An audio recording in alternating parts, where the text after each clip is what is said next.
अब यो क्षेत्रबाट कसलाई भोट दिने कुरो छ त? जसले सुँगुरको मासु र रक्सी दिन्छ उसैले दिन्छन्। सुँगुरको मासु रक्सी दियो भने सुँगुरको मासु रक्सीमा दिन्छन्। मासु जहाँ रक्सीमै जान्छ। केपीजीलाई भर्सके हराउँ भन्ने अभियान चाहिँ चलिरहेको छ है। केपीलाई जित्नु दिनुहुन्न है भन्ने चाहिँ आएको छ है। बालन शाहको पक्षमा चाहिँ कस्तो छ माहौल? युथमा छ, युथमा चाहिँ छ। युथहरूमा बालन शाह, केपी शर्मा ओलीले दक्षिण कोरिया जस्तै बनाउनु भएको छ। यहाँनिर गाउँ गाउँ खेत खेत बारी बारी जाने ठाउँमा पिच बनाउनु भएको छ। तर आदरणीय दर्शकबिन, अहिले हामी झापाको दमक 10 नलबारी भन्ने स्थानमा आइपुगेका छौँ। यो चाहिँ झापा निर्वाचन क्षेत्र नम्बर 5 हो। नमस्ते। यहाँको शुभ नाम के पर्यो होला? म हरि लिम्बू। अहिले चुनाव लागिरहेछ होइन त? हजुर। यसपालि भोट केमा हो? केपी ओलीले चाहिँ काम गरेको देखेर कतिपय उतैतिर छन्, कतिपय नयाँलाई दिउँ भन्ने उयो चाहिँ देखिरहेको छु है मैले। तपाईँ चाहिँ कुनलाई दिने भोट?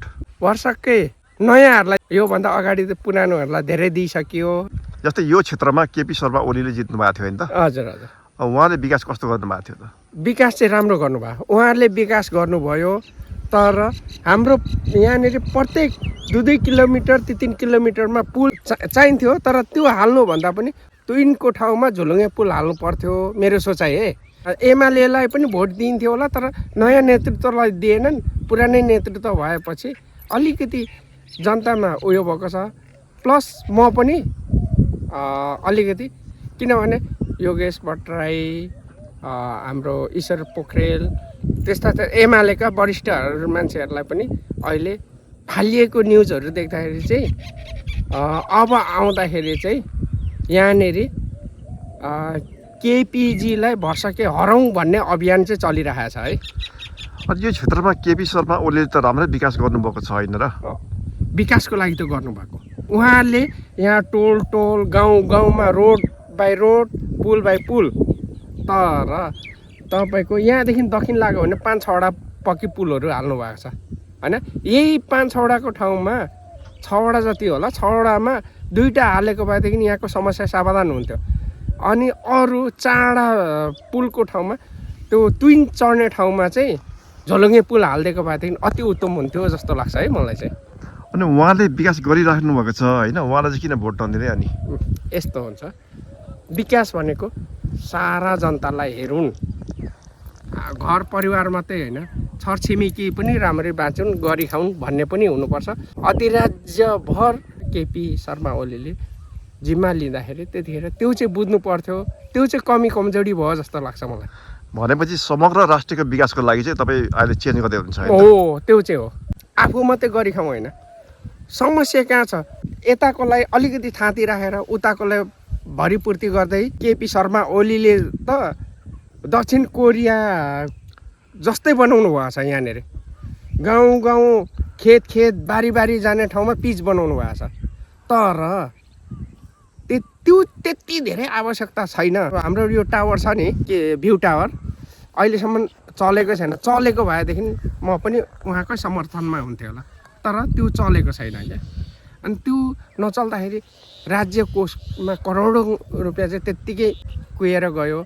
त्योभन्दा पनि त्यो लगानीहरूले चाहिँ पश्चिमतिर झोलुङ्गे पुलहरू 2-4वटा हालिदिएको भएदेखि पश्चिमतिरको मान्छेहरूले, नेपाली जनताहरूले गर्थे भन्ने चाहिँ मलाई लाग्छ है। अब यो चुनावी माहौल कसको पक्षमा छ त? यसपालि चाहिँ अब केपीलाई जित्नु दिनुहुन्न है भन्ने चाहिँ आएको छ है, इमान्दार कुरो। तपाईँलाई थाहा छ जस्तै यो झापा क्षेत्र नम्बर 5बाट यसपालि को उठ्दै हुनुहुन्छ? केपीजी होइन, भूतपूर्व प्रधानमन्त्री, अनि त्यसपछिबाट रासपाबाट बालन शाह, अनि नेपाली काङ्ग्रेसबाट अहिले भन्ने बेला आएन, एकजना महिला हुनुहुन्छ होइन, भन्ने बेला आएन, त्यति हुनुहुन्छ। अनि अब उसबाट चाहिँ के अरे 4 तारिक 5 तारिक हाम्रो माओवादी प्लस उयो उसमा एकजना अहिले मलाई फट्टा भन्ने बेला चाहिँ आएन है नाम, सरी। अब यो क्षेत्रबाट कसलाई भोट दिने कुरो छ त? यहाँनिर जसले सुँगुरको मासु र रक्सी दिन्छ उसैले दिन्छन्। त्यसो भने सुँगुरको मासुमा भोट हाल्ने हो त? सुँगुरको मासु रक्सी दियो भने सुँगुरको मासु रक्सीमा दिन्छन्, त्यति नै हो भएको कुरो। तपाईँको अनि अब त्यसमा अब 1-2 जना जान्ने बुझ्नेहरू भनेको 50-60 भोट फाल्टै होला अथवा 100-150 जति हुन्छ होला। तपाईँले बालेन शाहको नाम सुन्नुभएको छ है? बालेन शाह भन्नुभयो होइन? हजुर। के बालेन शाहको पक्षमा चाहिँ कस्तो छ माहौल?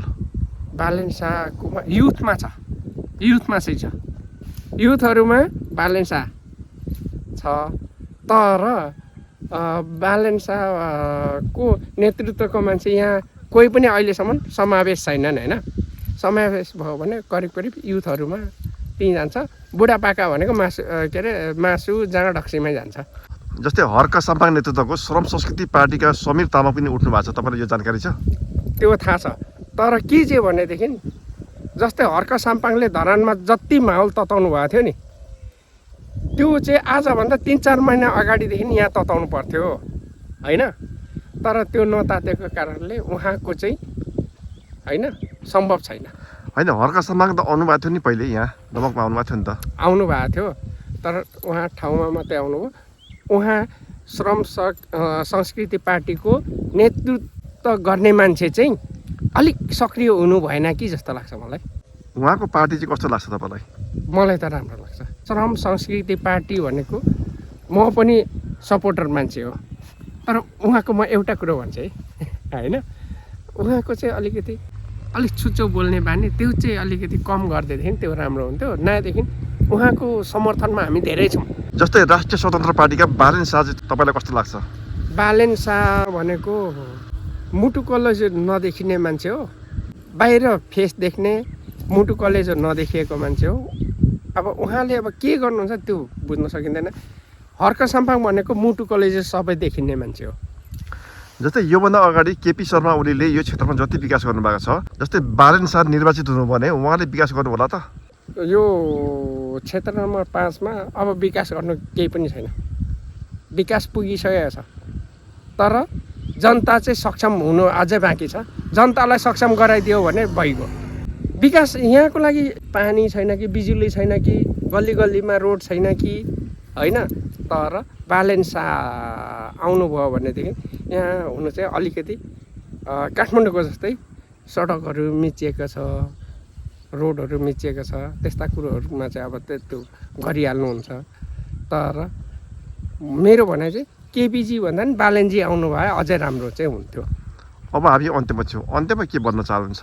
अन्त्यमा म के भन्छु भने यसपालिको चुनावमा केपीजीले झापा क्षेत्र नम्बर 5मा यतिसम्म विकास गर्नुभयो, उहाँलाई ठक्क हात बाँधेर बस्नुहोस्, अरू कसैलाई पनि अपर्च्युनिटी दिनुहोस् भनेर भन्छु।